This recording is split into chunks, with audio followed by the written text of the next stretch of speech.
Hello, everyone, and we are now live. We are about to welcome our special guests into our broadcast very soon. So I hope everyone is well, staying at home now with the extended conditional MCO here in Malaysia. I hope everyone is safe. Today is our second session with our Olympism in Action, right, series, and I'll do a formal introduction as we go along. So I hope everyone is here. Start logging in. And if you have any comments or any particular questions you'd like to ask our special guest today, please put them in the live comments. We will feature your comments as they come along. Especially, it's a very good session today. We have a parent of a national athlete and a very special parent for that matter, and we will be giving her a chance to share with us her story and her journey of raising and nurturing a national athlete, and not just a national athlete, one of Malaysia's first generation of Winter Olympians who actually went to the Winter Olympic Games. So I think that's a very, very good session for us today. So for those parents out there, even athletes out there also, let us be able to sit down, grab a cup of tea, coffee, or Milo, and listen to what she has to share with us today. So we will begin very soon. We're waiting for everyone to log in.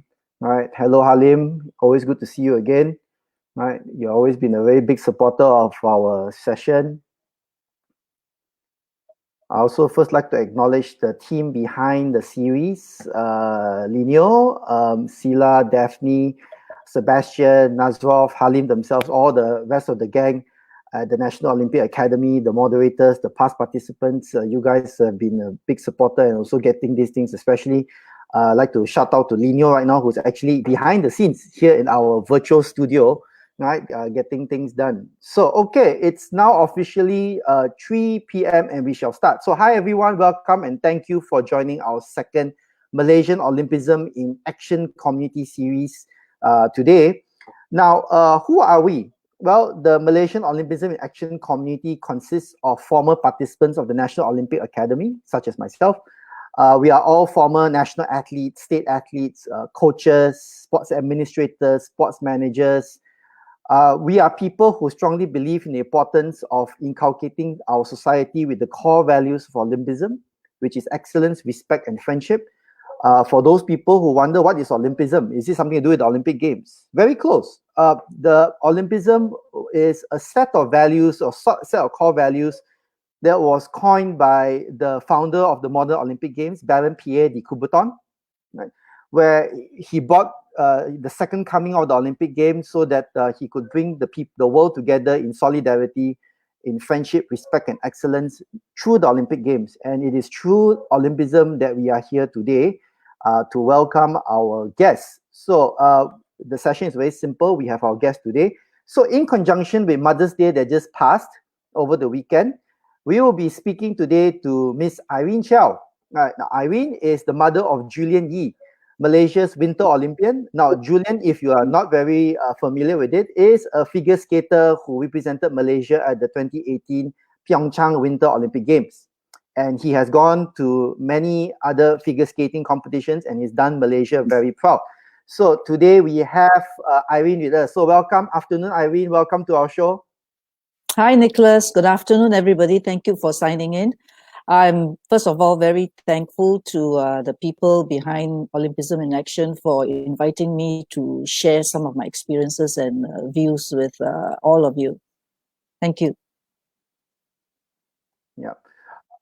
A lot of people always see the athletes in action. They see them on the screen, they see them in the newspaper, they see their achievements, but rarely do we acknowledge the people behind the scenes, which is what our series is also about. And one of the most important one is the parent, right? So do you feel that sometimes that parents don't get enough credit when it comes to raising an athlete? Well, actually, being a parent yourself, I'm sure you are not out for the acknowledgement or the glory, or like people saying, oh, it's a parent who brought up the child to this level and all that. While yes, the parent plays a very important role, but we also cannot forget that everybody helped to play a big role. I can't remember exactly what the saying says, something like it takes the village to raise the child, right? So in our Yes, case, actually, the whole skating family, we like in the skating community, we like to refer everybody as a skating family because we are a very small community. Every skater has more or less other because there are just so few venues around, right? So, and we all know each other and we support each other. So it is the community, I would say, that actually plays a very big role backstage, in the growth and development of any skaters. In our sense, maybe in other sports, it's just too many people, but we are a very small group. So it's a skating family that actually plays a very big role. The parent probably makes a lot of decisions and all that, but support and a lot of other support come from the skating community. Okay, thank you, Irene. I mean, before we go into the deeper questions for this series today, I'd like to ask, I mean, the COVID-19, it's affecting everyone. How has it affected your lives? How is it affecting Julian also? Well, as far as our lives here, the family, both me and my husband are retirees, so it hasn't much affected. But our other two sons are working from home. Secretly, I'm very happy because I get to see them, right? They're all grown up, so you don't really see a lot of them. But Okay. I'm secretly happy because I see them, even though it's for meal times, I see them every meal time. So I'm very happy about that. As far as Julian is concerned, we, as a family, we have decided to keep him in Canada, right? For the main reason that we were very worried because he's studying there in university. And we were worried that were he to come home for summer holidays and all that, he might have problem getting back in. So, and as there is no ice here, right? There's no ice rink to practice on. There is not really much sense for him to come back. So he's in Canada at the moment. His life has been, it has been interrupted, yes, because the ice are also closed. So he cannot coach, he cannot train. But he's doing the next best thing as what most of our skaters here are doing. He's training and coaching off ice and coaching online. So I think a lot of sports people have resorted to that because you just can't get to your venue. Okay, let's go straight into our first question about this. Is that how involved were you in the progression of your child, of Julian's sports, and how involved were you in the raising of Julian, and how did you nurture Julian into figure skating? How do you even get involved in everything? So maybe you can share with us your journey. Yeah, well, he started skating at 4 years old because I enrolled him into a class, as I did with my other boys and myself. So it became more like a family kind of affair that, I would just bundle everybody up in the car.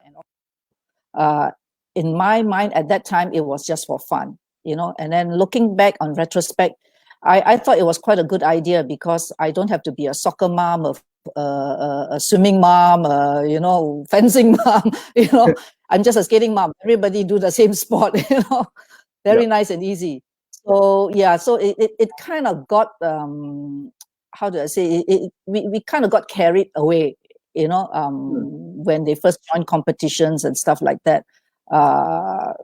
Joining at that time, we only joined recreational competitions, and recreational competitions means you're there to have fun, which means everybody wins. Okay, groups competition is small, everybody gets a medal, everybody goes back happy. So that kind of got them interested in the sport. So like, you win, and then there's the travel aspect of it. Although it was just nearby neighboring countries like Thailand, Singapore, Indonesia, but then they get to meet friends and all that. So the interest grew, right? For your information, we never planned for the Olympics. At that time, I'm not even sure I knew there was a Winter Olympics, but I had no idea that, how to get there, I don't even know what the rules are and stuff like that. And that was the very last thing on our mind. We didn't even think about it. So we just did our little competitions around this region. And then when Malaysia got membership into the IF, that's when Malaysians can go out and compete seriously, recreational wise, seriously, and be on the world map of figure skating. So at the time, it's a matter of being in the right place at the right time. My second son was at that level where he was eligible to be sent out. So actually, he was the first Malaysian, first to skate for Malaysia, in the internationals. Okay. Yeah, although, we didn't do well, but we were there. So with that, the interest got deeper and deeper. You see, then we could see, oh, okay, actually, these are the things that you could do in figure skating. So we learn as we go along. So as far as my involvement, right from the beginning when I enrolled everybody in the sport, I was there every step of the way. I planned every competition. I planned all the music. I planned the costumes, Of course, when they grew older, they had a say.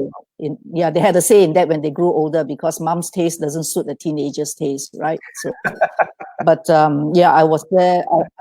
I had more than 2 cents worth, put it this way. And I like to tell people I have this little spot in the skating rink where the carpet is worn out because I stood there the whole time that they were practicing. So I could say 110% I was involved. I'd like to ask a follow-up question about what you just mentioned about teenage taste and everything. How do you deal with that phase? You said that Julian and the brothers started when they were very young, 4, 5, 6. When they started hitting the teens and they started having all those teen tendencies. Right now, I have a 13-year-old son, so I understand that. So how did you have to manage all that? Sports is really complicated with all the emotions, the winning, the competitions and everything. How do you balance all that emotion in the house? Well, first of all, I think I'm very glad that they're boys. I can't imagine how to handle a teenage girl. Okay, being boys, I think from what I hear, girls are harder to handle. But being boys, I think it's not so bad. Of course, there were mood swings and all that, but I was like, mother has the last say. Okay, and I think Julian can tell you I have something called the glare. So no need anything, the glare. But thankfully they were quite good. Yeah, it went quite smoothly. They were quite good. I don't know how they feel inside, but they never brought it up. So to me, okay, I don't know. You listen. This is what I say, and you listen. Of course, when they got older and older, then they have more and more say. Based on your comments, you seem to have been very involved in the progression of their athletic career and everything, and their journey. How do you have any personal internal voice within you that kept on telling you, am I putting too much in? Should I take a step out sometimes? Am I overstepping my boundaries? Has that voice ever told you that? Yeah. Yes, many times in my head, is this the right way? Am I doing the right thing? Am I putting them too much into the sport? Because it really took up a lot of time. It was like training in the morning. As a national athlete parent yourself, you know the kind of training it entails. Other people don't see it, but a lot of work goes on behind the scenes, right? Like early mornings before school starts, after school, so that their life practically consists of training, school, training, and that's it. And the homework was being done at the ice rink. They bring their homework, do it at the ice rink, or on days that they don't go straight to school, it's after school, it's tuition. Julian went to a Chinese school, and of course, tuition has to be in the picture somehow. Being Malaysian students, and we are not. I myself is not Chinese literate, so tuition is not an option; it's a necessity. So with that, and then the training that goes on, so they have no other life. Sometimes I'm just thinking, am I pushing them too much into this? But on the other hand, they seem to enjoy it. They enjoy the company. They enjoy, going to competitions in particular, like I said, because it entails traveling. So and nobody has actually voiced out to say, I want to stop. So I was like treading on, eggshells and see, okay, is it going to crack now? And thank God nothing cracked, you know. Although at a later stage, when my second boy went to university, of course, he found a life. There's life outside skating and training, in university. Yeah. So it was after that he decided not to compete. And, it's fine with me. Mhm. Right? Because I think there has to be a limit as to where or how much they can do. They will know. And luckily, they tell me. I don't want to find it out the hard way, but he told me that he didn't want to compete, anymore. That's fine. Yeah. I You just mentioned realize about there's importance in life. okay. I noticed you mentioned this now about they know the time when the time is right. How is the mode? I mean, from a parent to a child with Julian and the brothers in figure skating, how is the communication mode like? How do you talk to each other? How do you initiate? If there, how what's the outlet like? How's the communication channel between you and Julian and the brothers and everything when it came to sports or it came to life as a whole? Of course, when they were much younger, it's my say, right? Well, until like I said, yeah, this is what mom tell you to do, so do it, lah. As if they have a choice. Well, until maybe about a pre-teen or early teen thing, then they started to have opinions and stuff. Then I have to listen to their opinions, right? Mhm. But we actually do have little meetings. I mean, like we decided, we sat down and we decided, and at one time I remember this clearly. We said, well, I said, okay, if you want to carry on with the sport, this is what we will have to do, right? Mhm. These days, like I can't remember what Tuesdays, Thursdays, Saturdays are training days, because those are the days that the rink is open late at night. Yep. After hours. The rink, after the shopping mall closes, the rink remains open for skating academy students. So that's when they train. So these are late night training. So these are training nights. No excuses. These are the nights that you have to go and train, right? In between is like if they have classes slotted in between and all that. So we actually sat down and we said, yeah, okay, we agreed these are the days that there's training, no excuses. So I mean, they had a say in it. They agreed, and those became like, okay, fixed training days. And of course, pre-competition, we have to add in extra hours.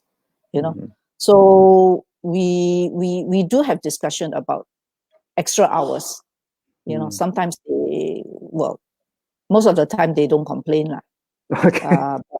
But there's sometimes there are parties to attend to.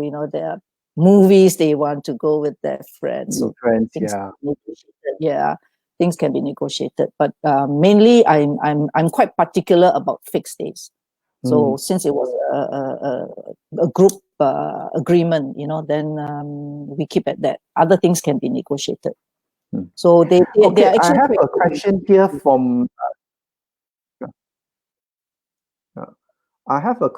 from Sebastian. Has Julian and the brothers ever thought of giving up competing? And how do you encourage them? Have they ever thought of, the word that I hate to use the word quitting, right? Has the stress ever gotten to them? Have they ever buckled or anything? And is there were there any situations where you had to bring them back up or to encourage them or anything? Well, like I said, Ryan, Julian's second brother, he gave up competing when he went to university, right? Because first of all, work was extra, and then, like I said, there's a life, in university. There are girls, there are other activities. It's not just skating. Yeah. So he Yeah. decided that, and he wanted to concentrate on his studies because he's actually quite a good student. So, okay, I mean, fair enough, right? You have to decide what you want to do in your life. Julian has mentioned that he had thought of quitting when he was much younger, but I must say that at that time he didn't come to me. He kind of figured out in his head. Despite being so young, he's actually quite matured. He kind of figured out in his head that at the end of it, he didn't want to give up because of all that he has put in, and all the effort everybody has put in.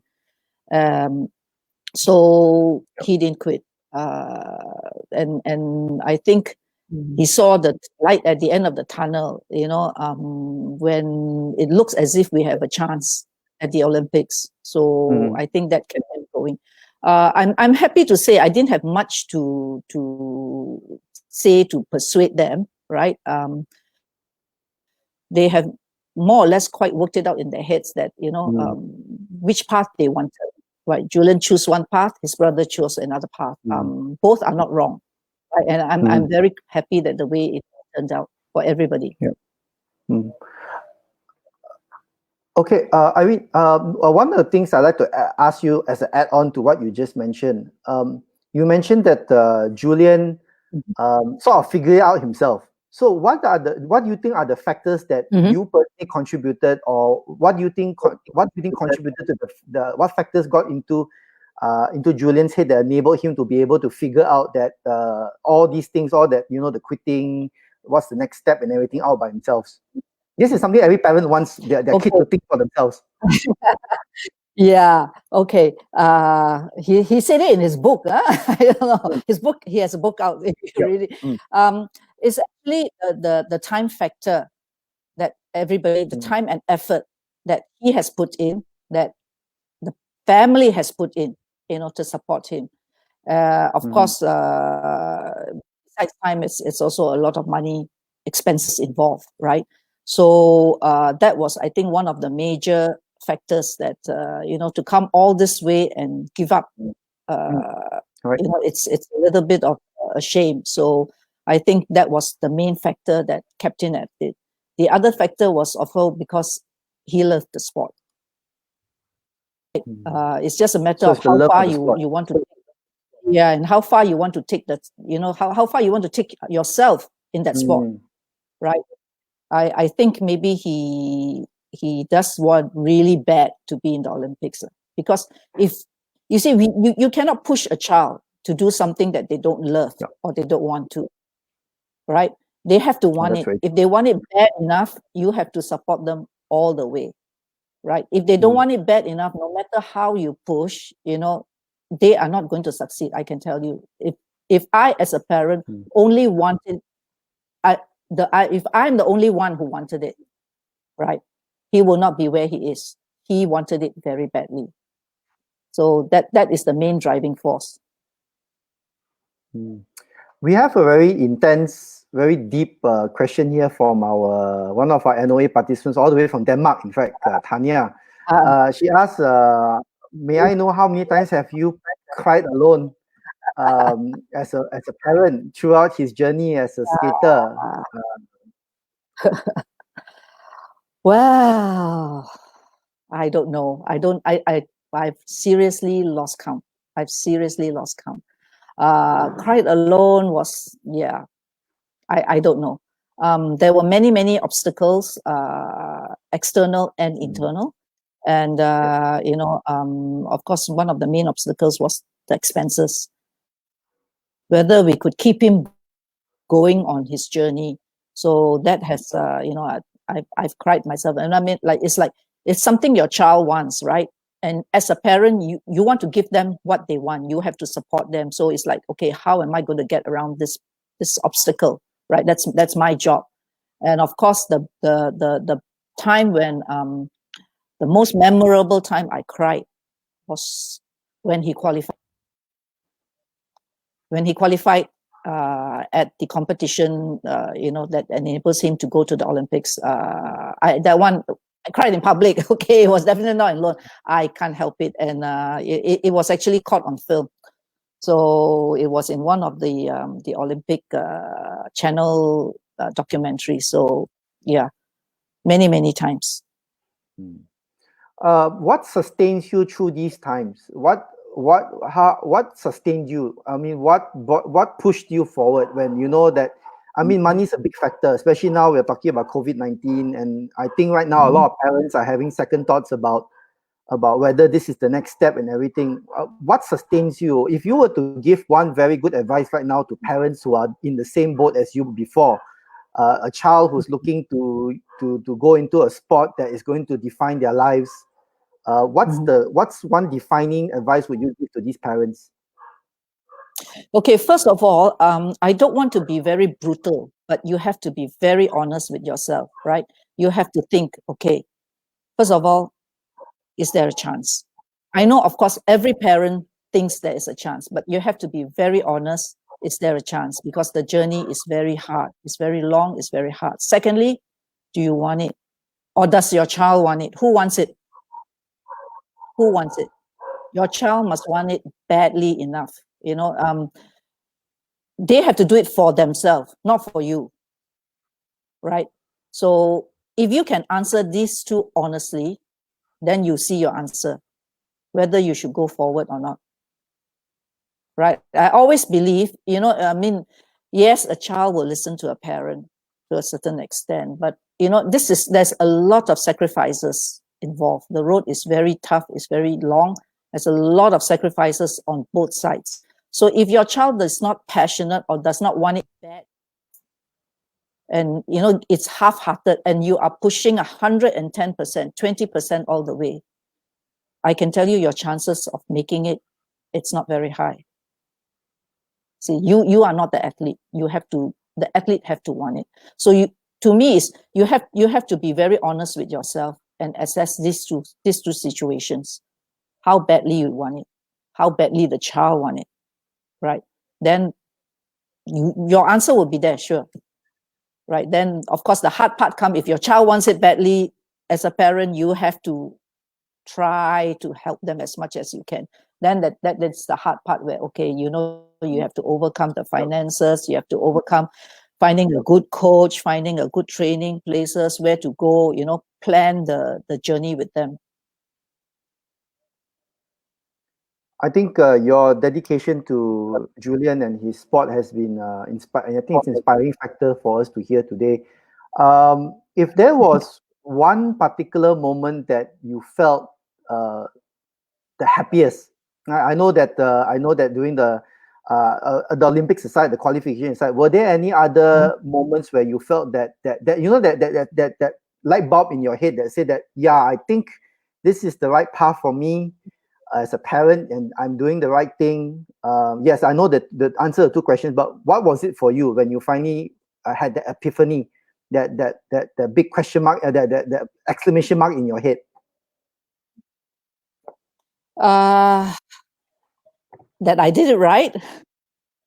Yep. You mean when you did it right? Yes. There is no real defining moment. Of course, that when I did it right was at the qualification. I know, okay, that's it. We did it. The first thought that came to my mind was, we did it. In spite of everything we did. But there was one very small act done by Julian, actually, when he was very young, that made me felt as if I am doing the right thing. In figure skating, after you skate, people throw presents on the ice for you, little soft toys, right, or flowers, right? This was many, many years. I can't remember exactly when, but Julian was very young. And he went and bought a soft toy and gave it to me after a competition. I don't know whether he still remembered it himself or not, but it's a very dear thought to me that, that's how he showed his appreciation, that I did something for him. So that was very defining in my life, that I thought, wow, okay, he appreciated what I did for him. So there must be something right somewhere. You are one of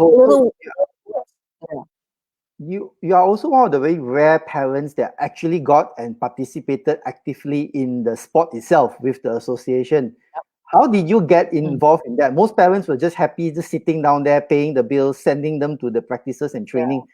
How did you get involved with the association as a parent? Now you are technically an administrator yourself also, in a way. Yeah. Mm-hmm. Yeah. Okay. Basically, I was kepo lah. Busybody. Busybody. No, Yeah, well, I mean, like in my younger days, I've actually skated. Of Mm. course, it was for fun, right? Because in my school days, we have no money for lessons. My parents would have never thought of giving, paying for lessons, right? And then going to university in Canada, uh, on weekends, right? Not weekends, in winter in Toronto, one of the fountain in front of the city hall is frozen, and you can go and skate for free. So as a student, anything for free for fun, it's that's what you go and do. So that actually sparked a little bit of interest in skating. That's for me. And then when I came back and I took lessons, and then when I went to all these recreational competitions with the kids, so it's kind of like I developed an interest and a passion for the sport, right? And it went deeper and deeper. Mhm. So Okay. as it went deeper and deeper, I thought that I would like to, volunteer. Everything starts out as a volunteer, right? So as a volunteer, Mhm. I like to do this and that and all that. And then and at that time, long time ago, I tell you, it's very funny. Nobody wants to sit in the association as a committee. We have to beg people to sit. So okay, if nobody sit, then you know, try it out lah. So that was one of how I got involved with the management, not, well, the administrating the sport. First as a volunteer, then you go in as a, because nobody wants to do it officially. So okay, so by how do you call it, default. And then Mhm. of course, the interesting thing happened was when we got membership to the IF. So things started to get going. So that was very interested, and that kept me going on because I'm learning more and more and more things, right? I'm finding out things that I never knew before. So that kept me going. Wow. Okay. How do you juggle? I mean, that role between parent and administrator. I think a few of us are also involved in associations with the Olympic Council and other associations or other communities. How do you balance that out with Mhm. being the parent of an athlete at the same time as the administrator also? It's very, very, very difficult. I'm sure you will understand. It's Mm. very difficult because there's this little thing called conflict of interest. Yeah, So correct. you have to be very mindful of that. And, as a result, a lot of time your children are actually put aside. Mm. They have to be put aside because you don't want to be seen to be playing favoritism. And it's even worse if they are performing better because, well, by merit, they should be given priority. And then with yourself, okay, how? By merit, they should be there, but you cannot like just say, oh, okay, they should be given priority just because they are your kids. So it's actually a very, very tough position to be in, which I was not happy to be in that position. It's you're really torn between the two. Yep. Mm. I think also it's the balance between the love of the sport and for the love of the child also lah, I guess. That's the Yeah. thing. Mm. Well, it's not Olympism. so much about you. It's like, I mean, you have to be fair, right? Yep. If things are given on merit, it has to go Mm. on merit. But your child is the one who has the merit. So what do you do? Yes, you correct. know? Yeah. So it's very Yes, of course. difficult. Yeah. Mhm. Mm. Now, Olympism, one of the core values of Olympism and one of the things that lead to it is actually sportsmanship. Has there been any, I mean, since we are talking about Olympism, has there been any situations or has there been during the journey with you and Julian, have there been any chance for you to inculcate a spirit of sportsmanship with him? And were there any cases where you told him or explained to him or shared with him about sportsmanship in his journey as an athlete? Well, sportsmanship. Well, this was very, very long ago when they were young, and then of course, when you go into a sport or you go into a competition, everybody wants to win, Yep. right? And sometimes, you can be very confident and think you win, but it may not work out the way you want, right? Then you have to tell them that, look, I mean, you can't win all the time. right? There are other people who are better than you, so I have to tell them that, if you lose, even though you think you're better, there must be something wrong. Then what you have to do now, you have to look back and think what you did wrong and correct it. Right. So the first thing is to learn how to lose. That's why sometimes I don't quite agree with, winning all the time, because then if the child is very young, they don't know how to lose. I've seen a lot of cases. So they have to be taught as they grow up that, you have to learn how to lose. Then you're a good sportsman if you know how to lose gracefully, right? Losing is a chance for you to look back and see what you did wrong. It's not the end of the world, right? It could be a good wake up call, but it's at the end of the day, it's a good lesson. So I try to teach them that, yeah, I know you are good, you think you're good and all that, but yeah, sometimes you do lose. You don't win all the time. So that is one important thing that I try to inculcate into them, that be a good loser. Just a quick info for our viewers today. A lot of people don't know there's actually a very special medal that even some Olympians don't even get a chance to win.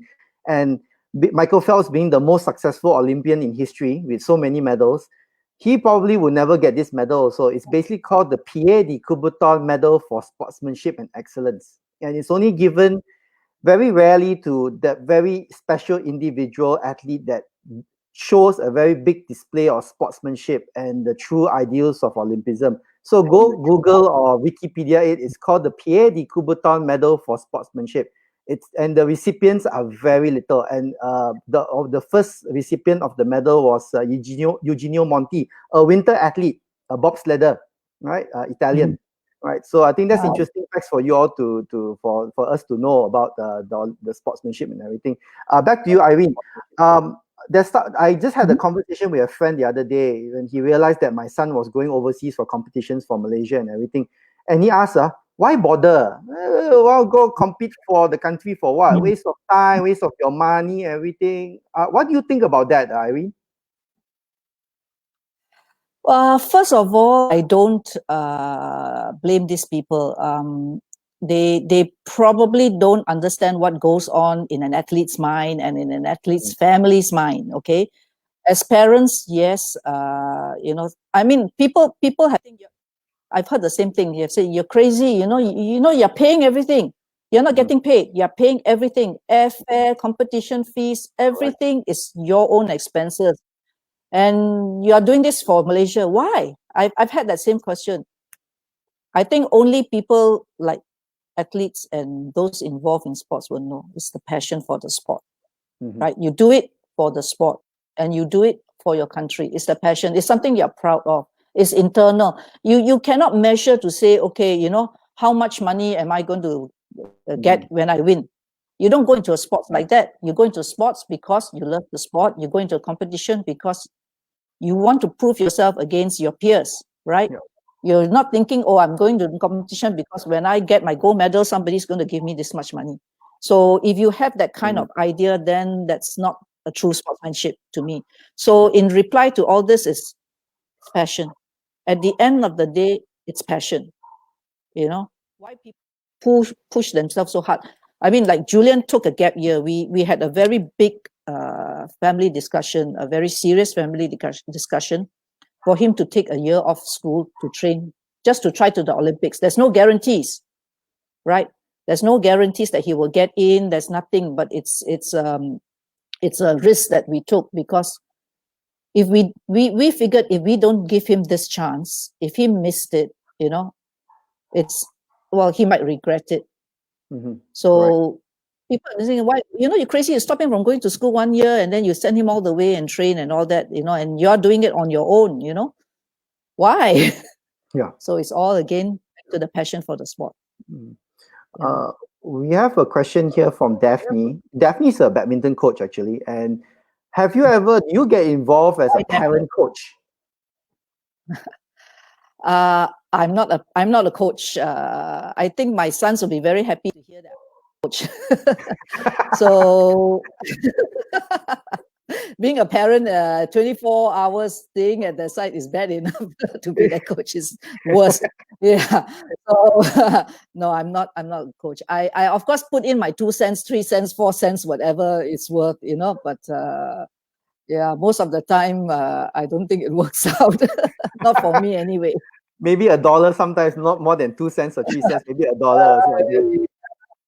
Even $1, I don't think it works. I mean, how do the coaches feel about you being as a present by the side there? How's the relationship between yourself and the coach? I mean, since you definitely brought up the coach, how important is that relationship and communication between the parent and the coach? Okay, this is very sensitive. As a parent, you have to respect the coach. You put your child in the hands of the coach, so there has to be some respect in the coach. If there are, I wouldn't use the word clash, it's too big. A little difference of opinion, I think it should be communicated and discussed, and not action taken one way and say, okay, I will override the coach and all that. That's being a bit disrespectful.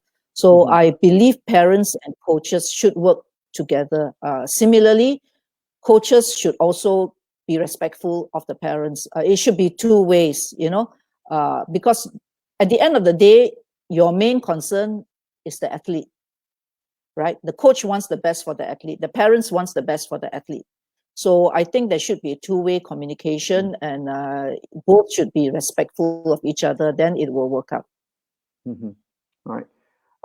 One of the things that a lot of people always mention about coaches and everything, how do you sometimes convey your personal thoughts to the coaches? Sometimes do you do it directly, or do you go in an indirect manner? How do you communicate that? I mean, you mentioned about the communication must be open.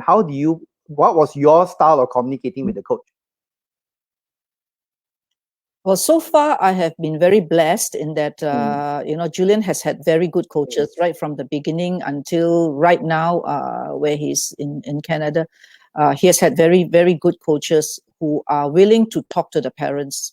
So what I do is that I will talk directly to him or her.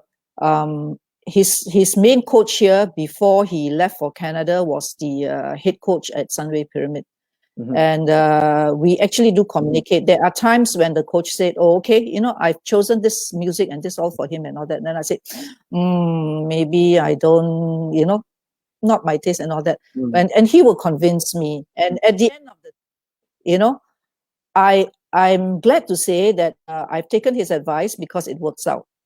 You see, so it's a two-way thing. So that should correctly be the way. I mean, he will listen to me, and then he will say, oh, auntie, I think no, this one doesn't work out, and then let's do this, and I will say, oh, okay, listen to him, give it a shot. And most of the time, I would say all the time actually, I do end up agreeing with him. Okay, all right. We have a question from Rick Wee, right? Let's give a scenario. If there was a chance that you had access to a time machine, and if you go back into the past and do something all over again, what would you do differently if you had a chance to do this all over again, or any junction in point in time? If you had the chance to use that time machine, what would you do? What would you like to change? Oh wow, this is deep. Yes, it well, is. if I can do it all over, I would so gladly do it all over again, because I really miss those scenes on ice at the ice rink. I really miss all that.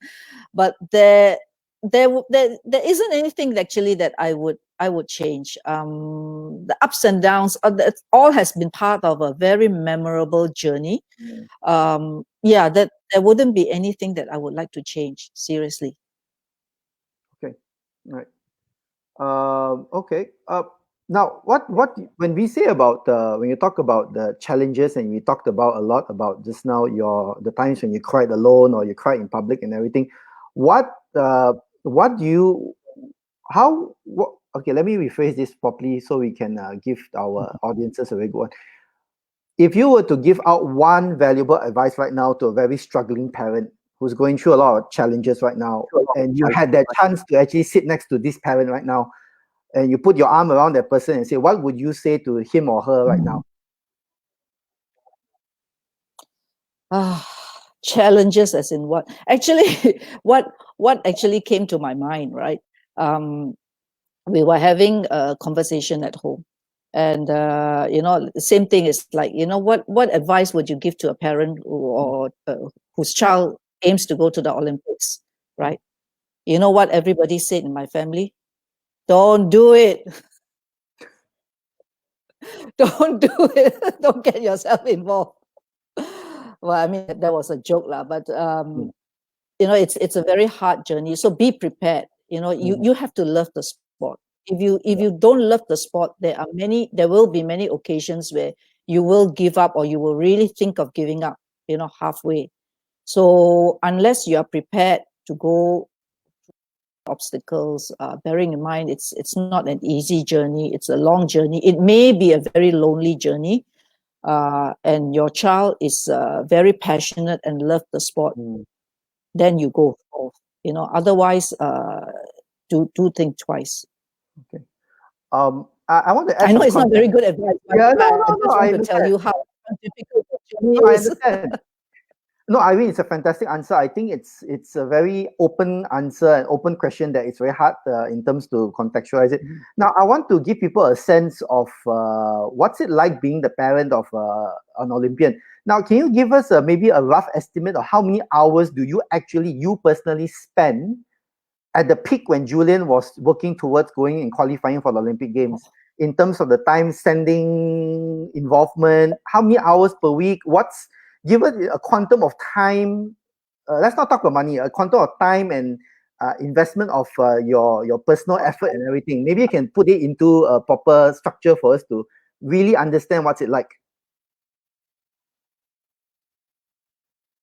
Well, towards the later part of his journey, when things are getting a little bit more serious, and we are all thinking of could he qualify for the Olympics, and before he left for Canada, it's like training in the morning, right?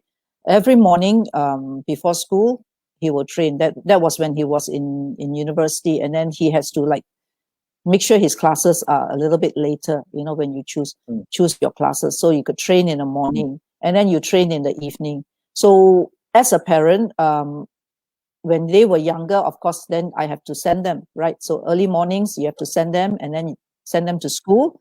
And then after school, you have to pick them up and either go to the rink or come home and, have the dinner and then go straight to the rink. It's almost daily that this is a thing. Saturday nights are always at the, right? No excuses, no fancy going out here, there, all that, no jalan, nothing. Every Saturday night, it's at the rink, right? Sundays, mornings are at the rink. So, like then, because Sunday by noon, the rink gets very full with public skaters. So there's no practices going on, so there's no choice. If the rink is empty, we will still be at the rink. So every other moment, other than they are sleeping or in school, is spent at the rink. To an idea of how much time we spend training at the rink. Okay, I like to acknowledge what Rick has mentioned here. I'd like to read it out for you to see also. It's Rick mentioned children growing up in a sporting upbringing will need a strong point of reference, be it the coach or the parent. Parents like Irene are the backbone of youth sports development. Champions like Charlene Zulkifli, Jeffrey Ong, and Nurul Huda, those are really classic athletes, had firm and strong parental guidance. Right, so I think that pretty much sums up what you've been doing all this while, Irene. So before we call it, thank you, Rick, because, for putting me in that category. I don't think I'm in that category, but thank you so much for your nice words. But Irene, I think maybe you get that wrong.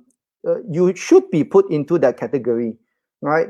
Every parent who has put themselves up there, all right, to support their children, And like you mentioned just now, the crying alone, the challenges and everything, that pretty much puts you in that category together with the parents of Charlene, Jeffrey, Nurul, right?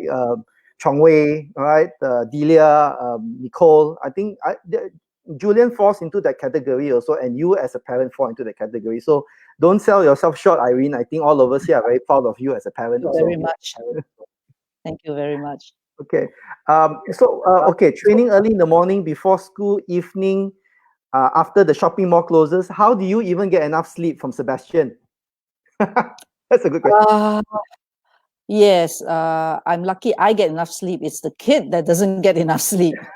You know, yeah, I mean, pity them, poor things. You know, they are the ones who have to get up early. But thank God, you know, they just jump out of bed when they have to. I don't have to face another 5 more minutes, 10 more minutes. Thank God, I'm blessed not to have that situation. But yes, and sleep is a very precious commodity in our household.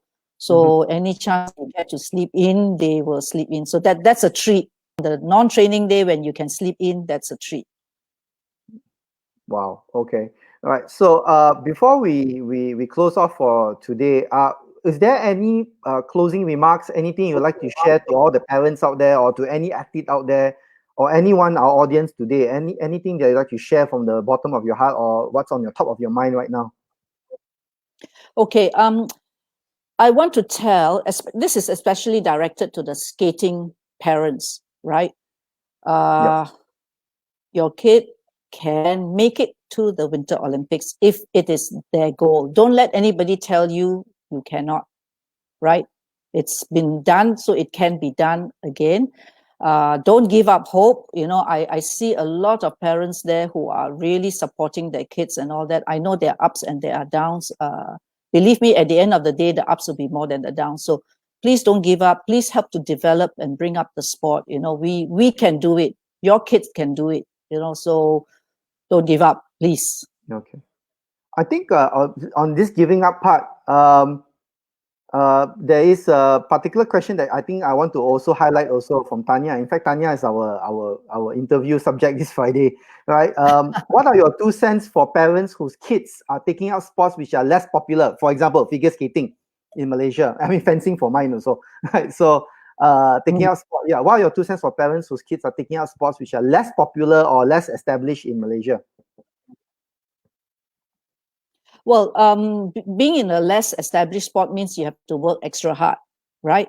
You have to push extra hard. You have to work extra hard. You know, I think before all this, nobody knew about figure skating. Nobody even knew there was a Winter Olympics. You know, that I still get people asking me, "Oh, is Julian going to the Tokyo?" I say, "Oh, no, that's a different Olympics." So that means you just have to work extra hard. But like I said, if you have the passion, it all boils down to the passion. Less popular sport does not mean it's less harder or it's easy. It's not. On the backside of it, it's harder, right? So at the end of the day, your achievement will be even more, you know, how I would say, your sense of accomplishment and fulfillment will be very, very great. So keep at it. As long as they love the sport, it doesn't matter what kind of sport it is. Now I hear break dancing is even in the Summer Olympics. Why not? You know, so if you know, if they love the sport, it doesn't matter whether it's popular or not. You know, it's for the love of the sport. It's not out to make yourself a name. And that is should be the furthest thing from your mind at this moment, is doing what you love.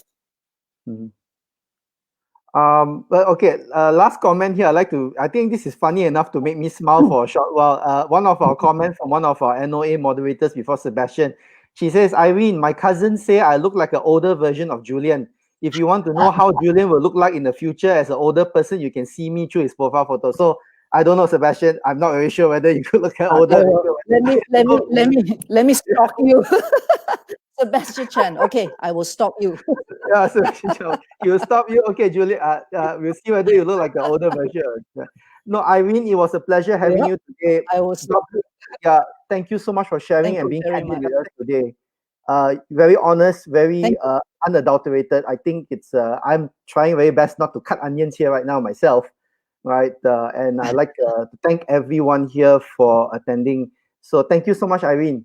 Thank you so much for sharing Thank with you us very today. much. My pleasure. My pleasure. Thank you.